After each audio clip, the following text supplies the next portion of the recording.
So the Global Risk Survey is a survey about conflict risks facing the European Union today. And the way we do it is we take 30 scenarios. We give them to 500 experts. And we ask those experts to rate those scenarios in terms of how likely they are to come about and what impact they're going to have on European security interests. We do that also in partnership with the Council on Foreign Relations in the United States so that we can compare expert attitudes in America with those in Europe to find out what holds the transatlantic partnership together and why. This survey is meant to start a conversation, to force you to think comparatively. Where am I going to invest my resources? Where am I going to focus my time? Where do I have the most leverage in policy to achieve a positive outcome?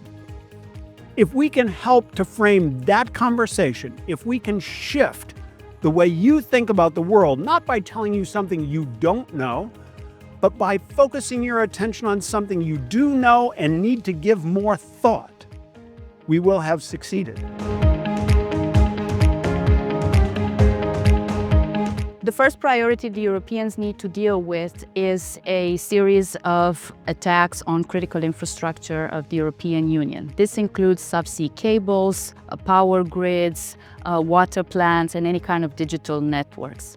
The second worry, unsurprisingly, is Russia. Everything that has to do with Russian aggression in its neighborhood, as well as a favorable ceasefire in the Russia-Ukraine war, is a major concern for the European Union. And finally, and this is the greater shock that we all have to deal with, is an American withdrawal from its security guarantees to Europe.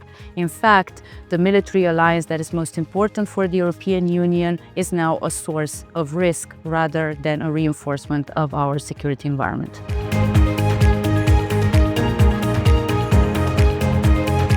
We built the survey with the understanding that we would ask some questions that are similar to what they ask at the Council on Foreign Relations of experts in the United States, so that we could make comparisons in the way priorities are set in the European context with the way priorities are set in America. In an age of increasing transatlantic differences, what we have in common is expert opinion. In fact, the surveys that we run both on both sides of the Atlantic show that there is significant agreement among the risks that face both Europe and the United States, such as a threat from Russia or hybrid attacks on US or EU soil. We are also concerned about risks coming from the Indo-Pacific. In an era where there are a lot of divisions, there's also a lot that unites us.